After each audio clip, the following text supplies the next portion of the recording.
Halo semuanya, kembali lagi di channel Kepoin Data.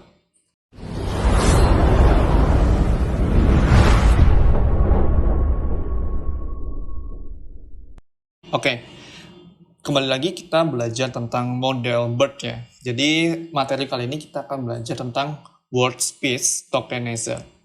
Kita menggunakan model transformer yang ada di Hugging Face. Jadi kita menggunakan BERT model, lalu kita menggunakan TARTS, lalu yang terakhir adalah kita akan menggunakan cosine similarity yang akan kita gunakan untuk mencari similarity antara kedua kata atau kedua kalimat gitu. Nah, di sini kita menggunakan model BERT based accurate tokenizernya yang artinya adalah kita model ini itu menggunakan data originally yang kemarin kita udah bahas ya di video sebelumnya. Lalu kita akan melihat kira-kira kamus yang ada di model ini itu vocabnya ada berapa jumlahnya. Kalau kita lihat ada 30.522 untuk vocab ini. Lalu kita akan melakukan testing di mana kita membuat sebuah teks yaitu a simple sentence. A simple sentence ternyata kalau misal kita lihat setiap ID-nya itu ada di ID berapa ya di tokenizer model tadi yaitu 1037 dan lain sebagainya.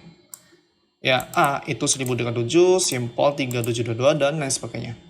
Tapi kalau 101 dan juga 102 ini adalah CLS dan juga SEP ya, di mana hal ini tuh adalah pembatas suatu kata atau kalimat.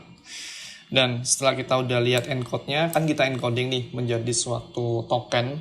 Lalu kita coba decode, yaitu kita ingin mengembalikan token-token tadi. Oh ternyata kita balikin, bener ya, 101 itu adalah CLS, 102 adalah SEP. A simple sentence adalah token berikut ini. Lalu kita akan coba lagi ya dari sampel 2 yaitu my friend told me about this class and I love it so far. She was right. Nah, kalau ini kita bisa lihat my friend itu 22, 20, 26 dan sebagainya sepanjang ini. Tapi kalau misalnya ingat tetap akhiran dan awal itu adalah CLS dan juga SEP.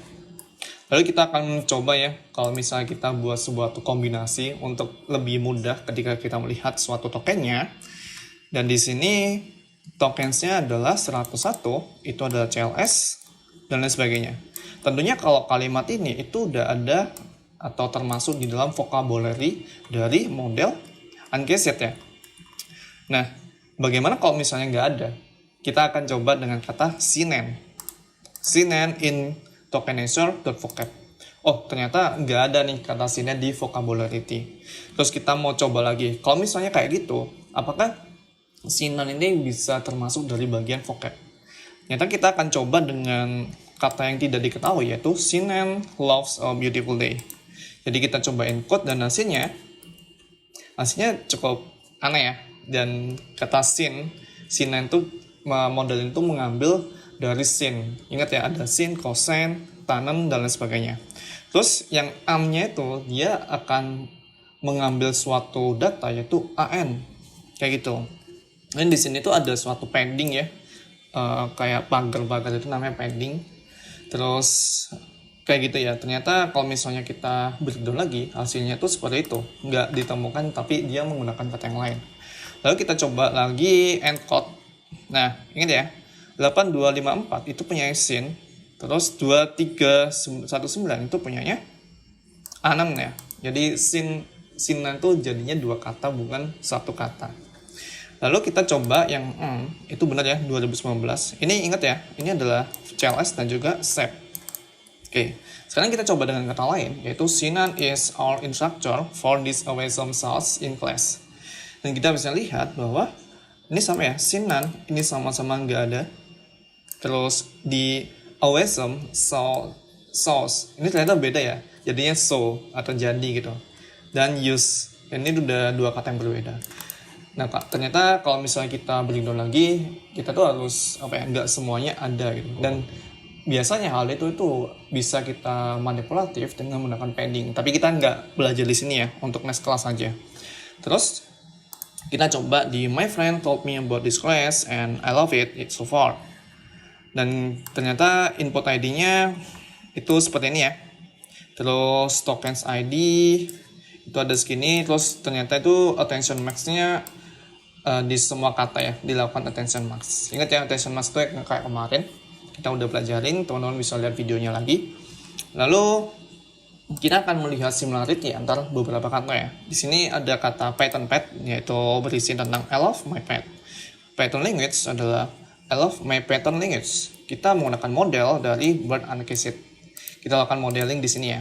Lalu di sini kita akan melakukan contextual embedding, di mana kita akan mengubah data kita tadi itu menggunakan menjadi tensor ya. Lalu kita unsqueeze, yaitu membuat sebuah dimension baru. Lalu di sini kita akan mengambil kedalaman vektor itu hanya 5. Lalu kita detach lagi. Lalu kita ubah menjadi numpy kayak gitu. Tujuannya apa sih hal ini? Tujuannya itu agar ketika kita melakukan similarity model atau constant similarity model itu bisa lebih baik ya. Karena kita kan mencari suatu vektor kayak gitu. Kemudian kita cek ternyata shape-nya itu ada 1:768 ya. Yaitu ini tuh mengubah suatu batch. Jadi batch-nya itu ada batch baru dan juga kedalaman vektornya dan lain sebagainya. Oke, ini adalah testingnya. Karena ternyata kita akan melihat gimana sih similarity dari Python language embedding dan snake alone embedding. Nah, ini ternyata hasilnya adalah 0,537 ya. Similarity-nya itu probability-nya adalah 53%. Nah, sebenarnya cara kerja quotient similarity itu seperti apa? Kalau kita lihat di sini, quotient similarity adalah ya kayak sebuah sudut gitu. Sebuah sudut contohnya adalah ini ya, hello world. Kita bisa lihat sudut dari hello world itu ada berapa nih? 90% lah ya. Sorry, 90 derajat lah untuk kesudutannya. Nah, cara quotient ini belajar atau mendapatkan suatu hasil itu gimana? Ternyata kalau quotient similarity, kita itu mendapatkan suatu probability ya. Tapi kalau kita lihat, karena tadi itu sebuah sudut ya, kita melakukan sebuah sudut, ternyata kalau dikonversi lagi, pakai across itu 57 derajat.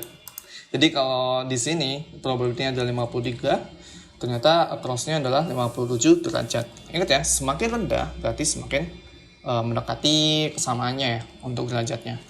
Bagaimana dengan yang Python back embedding dan programming? Ternyata di sini probability adalah hanya 0,01 ya. Lalu ternyata kalau dikonversi lagi itu 89 atau 90 derajat. Nah, itu juga kurang bagus ya. Kalau misalnya kita bandingkan kedua hal ini, ternyata yang paling tepat adalah atau yang paling sama itu Python language embedding dan snake alone embedding. Oke. Itu aja dari penjelasan hari ini tentang WordPress Organizer. Stay tune aja untuk next video. Kita akan step by step untuk belajar hal lainnya yang berkaitan dengan teks mulai dari deep learning dan juga model-model yang ada di Hugging Face lainnya. Oke, see you again on next video. Thank you.